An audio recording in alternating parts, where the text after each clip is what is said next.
Kakadosh Boker Tov, day 29 in Bekiim Bahalacha 2, page 99, Halacha Kafei 25. We're talking about covering one's head. So it says over here like this: one should not walk the distance of 4 amot while bareheaded. Although this is technically the process of the practice of the devout, and it is not strictly forbidden to go bareheaded, in our times it became quite important to always have one's head covered.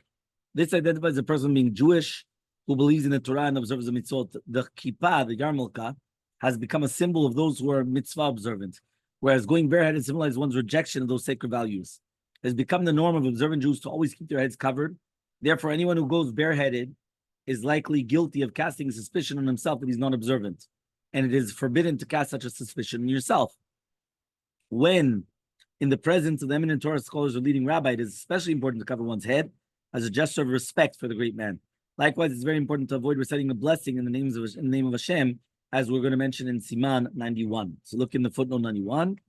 Shomea keoneh while bareheaded. You're not allowed to make a bracha if you don't have a kippah. But can you answer, because Shomea keoneh, let's say somebody else is doing the bracha.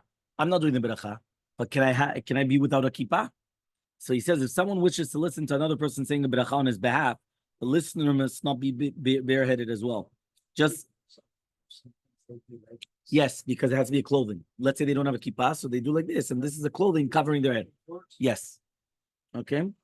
So he says this is the ruling of the Bach, right? And the Primi Gadim also as well. Next halacha, 26. Sitting in one place. The practice of the devout has always been not to walk the distance for a mot while bareheaded. Meaning don't walk without a kippah for a mot. It is advisable to adopt this practice and in fact to avoid being bareheaded even while sitting in one place. This halacha applies even under a roof and certainly in the open. 92. Mari Barona ruled there's no prohibition of walking less than 4 amot. The Magen Avraham disagreed and ruled no, that you even going one step is a problem. And this is likewise the ruling of Rabbi Mishabura. The next part was that even when you're sitting, Mari Barona ruled that it's permissible to remain bareheaded with sitting. That Rabbi says no, that even when you're sitting, you cannot be bareheaded. What about when you're traveling? Right? So the Turei Zahav, the Taz, he ruled that when someone is riding an animal or sitting on a wagon, it's the same as if we were walking. Okay? And if you have to have your head covered. This ruling is based upon the Gemara that riding has a status of walking. And this would apply also to someone that's riding in a car or a plane. For us, it really doesn't matter since in our times, we always have to cover our head, even if you're sitting, it doesn't matter. Okay, number 94 on the bottom. Out of Shlomo Luria, he ruled that the halacha of keeping one's head covered applies only when someone is out in the open, but not when somebody inside of the house. The Bahalacha and Rabbi, they disagreed, ruling that the halacha is identical, doesn't matter what. And this ruling in Mishabura, the Mekor Chaim rulingly, but he admitted the common custom was to be stringent in the matter. Halacha 27, what about when you're sleeping? Do you need to wear kippah? It is an act of piety. Here it says, no, this is a chassidut. Yeah, he says 100%. Yeah, it's an act of piety to keep one's head covered. Which one? Different. Yeah, different one. So he says here to keep one's head covered through the night, even while sleeping. And this is not a lachic requirement, however. So you're not obligated to do it, but it's nice to do it. Let's see 95. 95 says the Shnei Luchot Abrit cited Mishabura, and the Kippah wrote that it's commendable to keep one's head covered even while sleeping. So that means it's good. Even when you're sleeping, have a kippah. The Rishon LeZion pointed out that the Talmud teaches that when someone places his head covering on his head, right, he recites the blessing of the 37 Tifarah. This is not the first morning blessing that we mentioned. However, several blessings are listed before this one. The Rambam and other Rishonim taught that the one is to recite the morning blessing in order that they appear in the Gemara. If so, it must be the Talmud tells us, right, to recite the first few blessings without a head covering, before we cover even our heads. So Maran likewise understood the passage in this manner as well, as he wrote in the Bet Yosef. The Gaon Vilna concurred that technically it is permissible to say the name of Hashem without a kippah, but it is recommended as an act of piety to always cover one's head even when pronouncing the name of Hashem. He cited the passage in Brachot as a proof for his ruling. Obviously, then a person was not expected to keep his head covering while sleeping. It is possible to argue that the Gemara's case is someone who slept with a small cap on his head, and he was not bareheaded even when he did the first Brachot. And when donning his hat or turban, that's when he did the Bracha of 37 Tifarah. Nevertheless, it's clear the Maran and the Gaon Vilna understood that the first blessings were said with bareheaded, and the instructions in the for the pious and devout. The Leket Yosher cited of Yisrael Yisraelim ruling that it's permitted to sleep bareheaded. Halakha 28. A proper kippah is one that covers the entire head, or at least most of it. There's basis for leniency to wear a smaller one, but should be worn in a way that is visible from any direction, whether they're in front of the person or behind him. It is incorrect, however, to wear a small one that you cannot even see it's on the head. Yeah, it can't cover it all. So he says, when reciting Shema, the Amidah, and certainly when you say Mikat Hamazon, it's highly recommended to wear a hat, or at least a large kippah that covers the majority of the head. See Al-Kut Yosef. So 96. Rav Shlomo Kluger ruled that it is forbidden to go completely bareheaded. But technically speaking, it's sufficient to cover one's head with a small portion of the head. The pious, however, cover the majority of the head at all times. He brought proofs from this ruling. This appears to be the opinion of the Pri Megadim as well, right?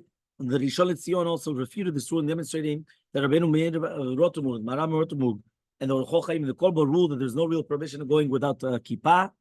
The response that Yigrot Moshe ruled, right, ruling of the Shulchan Aruch, if someone places his hand on his bare head, he still may not pronounce the name of Hashem. So again, one more time, if you put your hand, it doesn't help, because your hand is part of the person's body, so it's not considered a covering.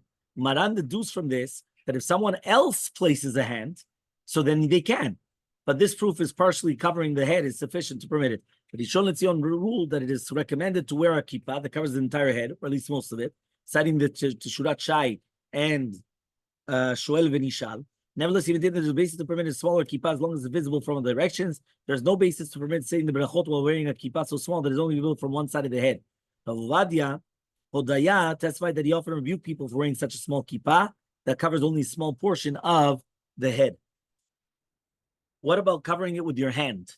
So if someone covers his head with his own hand, he's no longer considered bareheaded, but this does not permit him to walk the distance for a mot. It does permit him to walk inside a building. He certainly did not say a beracha or any other praise. Nevertheless, if someone else pulls his shirt sleeve down over his hand, and then he places his hand over his head, this is considered a proper head covering. So this is where you go to Bahaki. You're going to go like this, that's a proper head covering for this purpose as well. Therefore, if someone's kippah flew away and rolls down the street, he should cover his head with his manner, with a chasing, so he's not running down the mot without his head covering. Says number 97. Okay, number 97.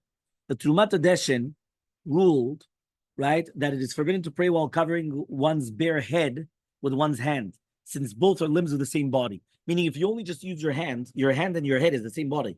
So you cannot cover it. Your body cannot cover your body. So he says that the Maran said that there's a permissible for a person to pray if someone else places his hand on the body, and that's what's brought down the Shulchan Aruch. There's also the ruling Chayadam Chazalafim Ben Ishchai in the Kavarim Sofer. Although Rishon Luria ruled that a person may pray when covering his head with his own hand, Magen Avraham rejected it. What about the status of being bareheaded? So the Yarabah ruled that although it is insufficient to use one's hand to cover one's head while praying, it is sufficient to permit one to walk distance of 4 amot. This is said in the Mishabra and the Kavarim Sofer. The Pri Megadim, however, ruled that a person may not walk 4 amot, even if he covers his head with his hand. Mishabra concludes the discussion by saying that this opinion, accordingly, covering one's head with one's hand helps only if one sits or is going to be in a building. It does not appear that Maran agree with this distinction in the Yarabah. Therefore, one's own hand is not considered a head covering for any purpose. The Yarabah based his ruling on the Taz, and the Taz ruled that going bareheaded constitutes transgression of Uchukutem lo telechu, meaning you're not allowed to go into the rules of the Goyim. You shouldn't follow the Goyim. By covering one's head with one hand, one demonstrates that one is not emulating non-Jewish practices. Nevertheless, it does not permit one to pray in that manner. If so, the distinction made by the Yarabah is based on sound logic. According to Maran, however, there's no basis for this distinction, unless we say that covering one's head with one's hand demonstrates that he's aware of the Shekhinah of Hashem. Since the entire rule of keeping one's head is because of is not a real obligation, it is possible to say that it's sufficient stringently, just so it's okay. If one's hand is going to be on one's head, it's not necessary to refrain from walking. On the other hand, since a lot of poskim say it's prohibited, we should not rely upon this. From the Ben Ishchai that it does not help to cover one's head with one's hand. He admitted, however, that it is not necessarily the Ben Ishchai's opinion. Since Maran and Shalom ruled that the entire halacha of covering one's head is a matter of devout, we have a sound basis to be lenient in the matter. The Kavarim Sofer did not bother to cite the stringent ruling of the Pri Megadim, and neither did the halacha brura. Apparently, this is because the Pri Megadim and the Taz is mentioned above. Since we do not follow the Taz, but rather we follow, especially when the covering of the head is necessary to say the fear of Shem, we can say that this is accomplished by covering one's head with one's hand. The Yalkut Yosef, however, cited the opinion of Pri Megadim as halacha in practice. Therefore, he ruled that if someone's kippah blows away, he should cover his head with his shirt sleeve and not one's bare hand while he chases it. Since it is possible the Manan agrees with this, it is best to follow the stringent opinion.